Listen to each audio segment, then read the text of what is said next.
계속 요요를 반복하시고 음식 중독으로 힘들다고 오셨을 때 몸 상태가 어떠신지를 여쭤봤을 때 의외로 배고프다라는 말을 들어본 경험이 거의 없습니다. 배가 정말 안 고픈 걸까요? 아니면 배고픔을 느끼지 못하는 걸까요? 절식, 폭식을 반복하는 분들이 배가 고프다고 이야기하지 못하는 이유는 뭘까요? 가장 최신의 과학과 심리 기반으로 탈다이어트하고 소식자가 되는 정보를 빠르게 얻고 싶다면 저희 채널이 작아서 나중에 찾기 힘들 수 있으니 안녕하세요. 스포츠 영양 코치 맹곤입니다. 이번 시간에는 다이어터 분들, 특히 요요를 심각하게 겪거나 폭식증을 겪는 분들의 느끼는 진짜 감정, 악순환에 대해서 이야기해 보려고 합니다. 다이어트적 사고에 쓰이는 짤입니다. 제가 평소에 많이 쓰는 짤인데 되게 현실 고증이네요. 다이어트 한창 할 때 딱 이랬던 것 같아요. 보면 다이어트 외에 생각은 거의 없어요. 생각이 다이어트에 갇힌 거죠. 특히 주목할 만한 게 다이어트를 하지 않는다는 생각이 14%를 차지한다는 겁니다. 결국 다이어트가 독이라는 걸 스스로도 어느 정도 인지하거나 포기하고 싶은 마음이 항상 든다는 거죠. 이런 강박에 휩싸이면 자연스럽게 음식 중독 상태의 뇌로 변할 수 있습니다. 음식을 아무리 먹어도 배가 부르지 않고 오히려 공허함이나 불안 때문에 틈만 나면 음식을 찾고 깨 되는 거죠. 실제로 잠을 자려다가 잠이 오지 않아서 편의점에 나가 음식을 먹기도 합니다. 이런 뇌에서는 사고 자체가 음식 중심으로 되게 됩니다. 아침에 일어나면 오늘 뭐 먹을지부터 생각하고 다 살이 찔 것 같은 생각이 드는 겁니다. 그러다 보니까 불안이 더 커지고요. 불안이 커지면 음식에 대한 생각도 더 강해져요. 그러니까 계속 악순환에 빠지는 거예요. 문제는 본인이 이런 심각성을 잘 인지하지 못합니다. 우울증처럼 폭식증이나 음식 중독도 서서히 잠식되어 가면서 뇌의 구조가 변화하는 건데 본인이 문제인식을 잘 하지 못하는 거죠. 왜냐하면 평일에 나는 식단을 잘 하고 있기 때문에 가끔씩 호르몬 변화 때문에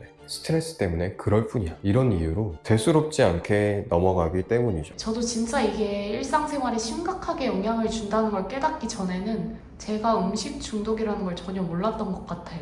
그쵸. 근데 이게 심지어 단순히 식욕만 문제가 되는 게 아니라 이 인지기능 자체도 저하되는 측면이 있습니다. 이러다 보니까 본인의 감정이나 생각이나 이런 것들에 대해서 명확히 인지하고 판단을 내리는 게 어려워지는 또 그런 부분들이 있거든요. 그리고 실제로 내가 음식 중독이라면 어떤 느낌을 받을까요? 첫 번째, 이미 음식을 보기 전부터 갈망은 시작되고 있을 겁니다. 평일이 지나고 주말이 점점 다가오면서 뇌 한켠에는 끊임없이 뭐 먹지? 라는 생각이 죄생되는 거죠. 밥을 먹고 1시간이 안 되었는데 무의식적으로 배달 앱을 켜는 겁니다. 그렇게 배가 고프지 않는데 마음은 뭔가 계속 원하는 거죠. 음식을 보면 내 스스로가 정상인처럼 느껴지지가 않아요.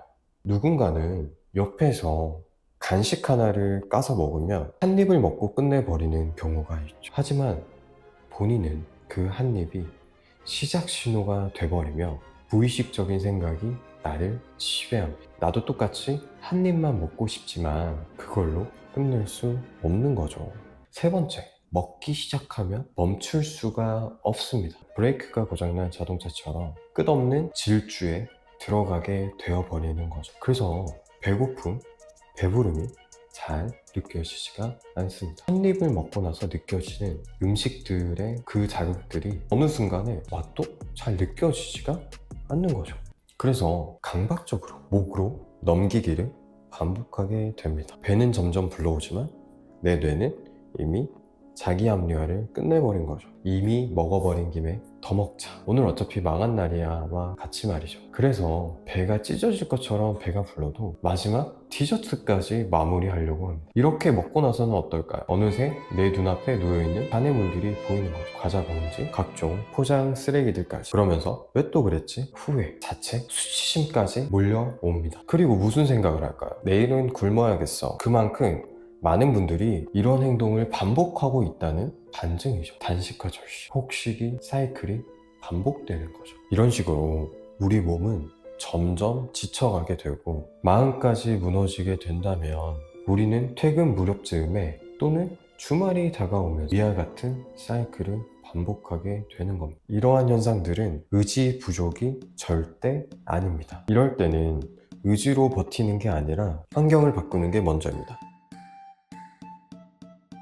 첫 번째로 먹는 환경을 리셋해야 합니다. 즉 폭식의 동선을 끊어야 하는 거죠. 대부분의 폭식은 음식의 제한과 감정의 소용돌이로 탄생하게 되지만 행동은 결국 음식에 쉽게 손이 갈 수밖에 없는 환경에서 벌어지게 되는 겁니다. 예를 들어 내가 퇴근하고 집에 왔는데 집안 곳곳에 간식이 있다면 어떻게 될까요? 그동안 억눌러져 있던 감정과 식욕이 본물 터지듯이 터져 바로 손이 가게 되는 거. 굳이 집이 아니더라도 배달 앱이 늘 첫 화면에 뜨는 경우나 유튜브 알고리즘에 갑자기 먹방이 뜨는 경우도 포함되어 있습니다. 어때요? 좀 많이들 해당되시지 않나요? 그렇다면 이제부터 실천으로서 우리는 자극이 되는 피드, 배달의 SNS 먹방 계정들을 차단해 볼 겁니다. 그리고 내가 퇴근 후 또는 밤에 음식에 손이 가는 야식 경로를 물리적으로 차단해야 되는 거죠. 즉 쉽게 섭취할 수 있는 냉동식품이나 라면 등과 같은 걸 구비하지 않는 거예요. 그 다음에는 침실, 책상 위, 비식사 공간에 철저하게 음식을 두지 않는 공간으로서 설정하는 것도 중요해요. 생각해보면 소식자 습관 만들 때 그 제주도 시골에 살았어가지고 배달도 안 오고 막 편의점도 걸어서 15분 거리에 있고 하니까 그런 유혹적인 환경이 없어서 훨씬 쉽게 습관을 만들 수 있었던 것 같아요. 게다가 이제 사람도 거의 안 만나니까 다이어트 자극받을 일도 엄청 줄었고요. 근데 지금 도시로 오니까 음식도 그렇고 유혹거리나 다이어트 강박거리들이 진짜 많더라고요. 그래서 장소 상관없이 어디서든 회복할 수 있고 식탐에서 벗어나는 두 번째 방법으로 절식을 내려놓고 주식을 회복해야 합니다. 내가 앞으로 어떻게 먹는지 구조를 세워두는 거죠. 우리가 정신없이 폭식을 한 뒤에 다이어트를 다시 시작하겠다, 식단을 다시 할 거야와 같은 다짐들을 절식 선언이라고 할 수 있는데요. 이러한 절식을 통해서 우리는 무엇을 얻었나요? 이미 많이 경험했잖아요. 이제 필요한 것이 먹는 리듬을 만드는 겁니다. 내가 주로 먹을 주식을 정해놓고 식사 시간을 일정하게 유지하는 거죠. 그리고 내가 최대한 만족감, 포만감이 느껴지는 음식을 기준으로 세우는 것도 중요합니다. 여기서 중요한 건 먹는 양도 절식에서 일반적인 식사로 회복해야 된다는 거예요.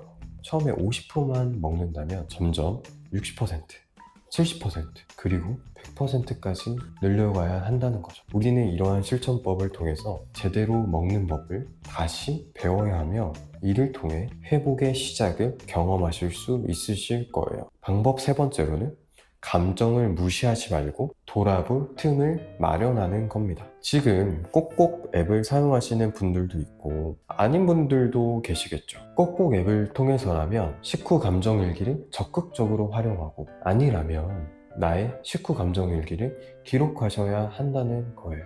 폭식을 통해 나의 감정 트리거를 해소할 수는 있어도 결국 회피라고 할 수 있습니다. 어떤 감정이 트리거가 되는지 모르기 때문에 이런 감정이 다가오면 또다시 폭식을 반복하게 되는 거죠. 그래서 우리는 식후에 2줄 또는 3줄이라도 감정일기를 작성해보는 게 중요하다는 거예요. 언제 어떤 음식을 먹었고 나의 기분은 어땠고 먹고 나니 어땠는지 말이에요. 이를 통해 내가 특정 감정이 들었을 때 주로 먹는 음식이 폭식과 연결되어 있음을 알아차릴 수 있다는 거예요. 정말 내가 배고픈 건가? 아니면 감정적 허기가 아닐까와 같은 질문들을 말이죠.